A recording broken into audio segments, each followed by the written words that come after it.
ने जंग शुरू नहीं की थी, but we will bloody hell finish it. Yes, sir. How's the Josh? Hi, sir. How's the Josh? Hi, sir. Jai Hind. Jai Hind.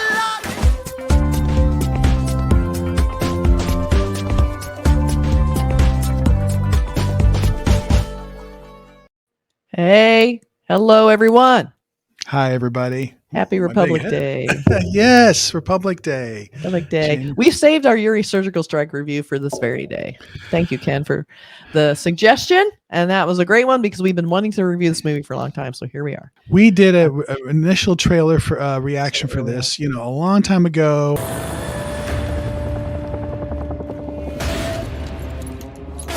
And then we did some sort of, the little snippets, 5 snippets, little, marketing and an announcement or a trailer for it. So now we're going to talk about the movie because we both saw it. Yeah. I saw it on Z5, which is a streaming service that's great here for all Indian stuff. Much requested movie.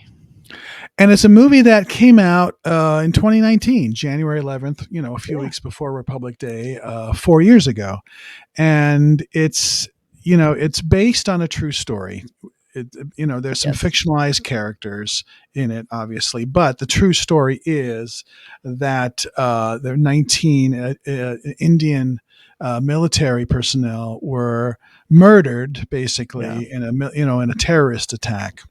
Right. And this film is about exacting revenge, a covert operation, getting the special Indian Army Special Forces to put together this team to go in and get those militants and let revenge. them know and it reminds me very much of a U.S. film directed by Catherine Bigelow called Zero Dark 30, which is about SEAL Team 6. Again, some fictionalized characters and some characters based on real people, and how they go. And their goal is to capture and or kill Osama bin Laden.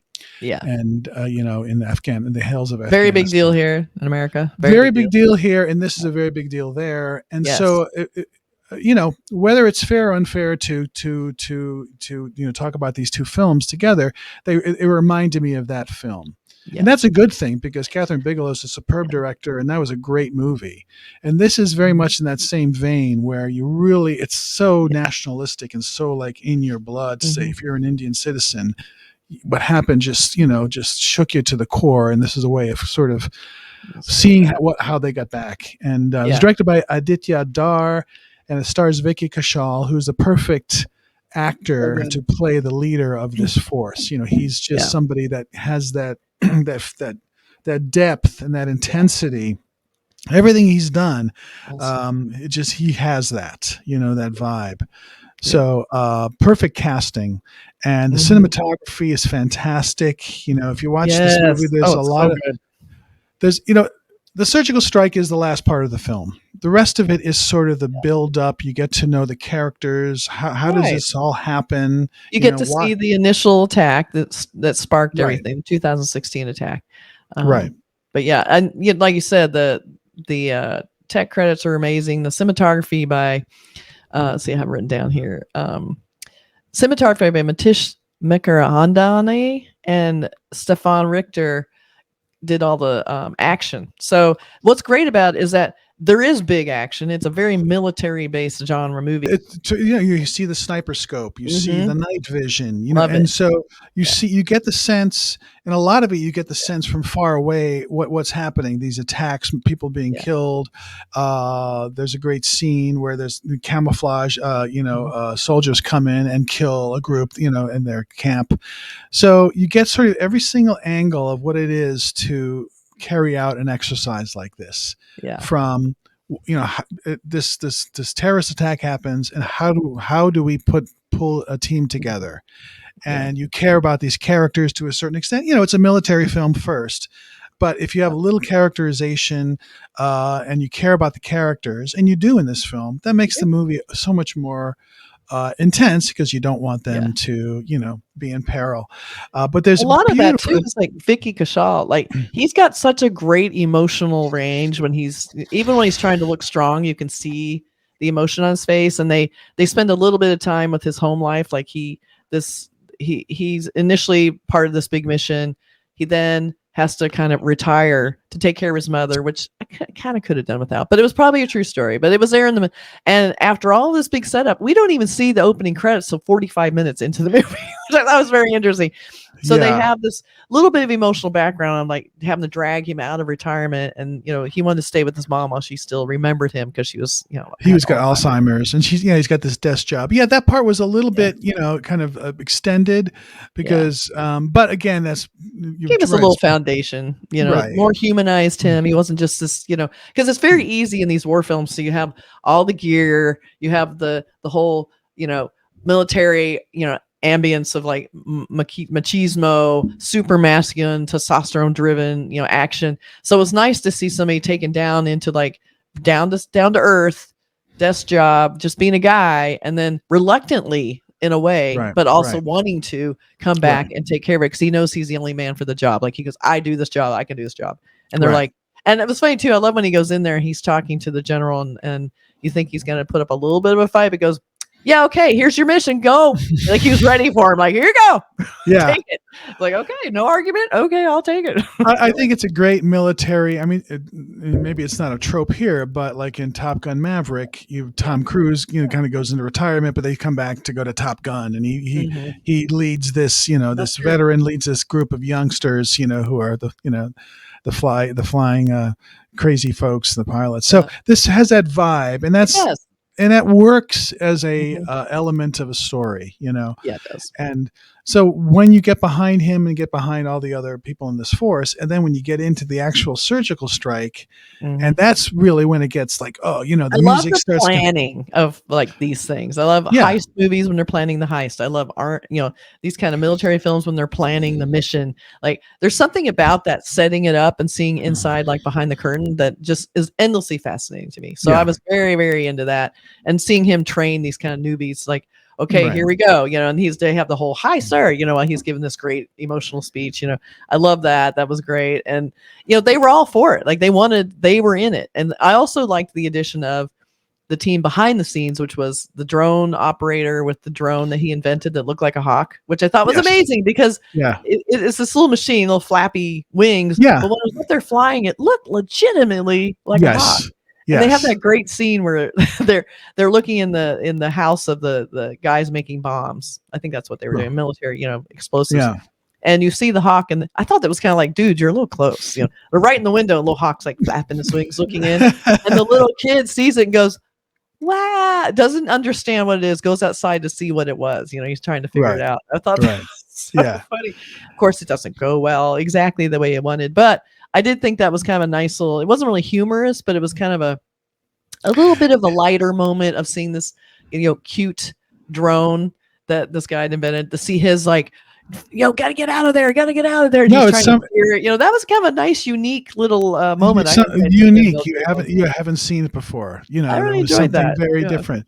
So, I think overall the film had all the points that you need for a film like this, and the biggest thing is it has to stick the landing at the end. It has to. You can't go through the whole 2 hours and then the strike is lame in some way or short, and it's just not. But this and everything with the music and just the peril and the dark and all this kind of stuff worked.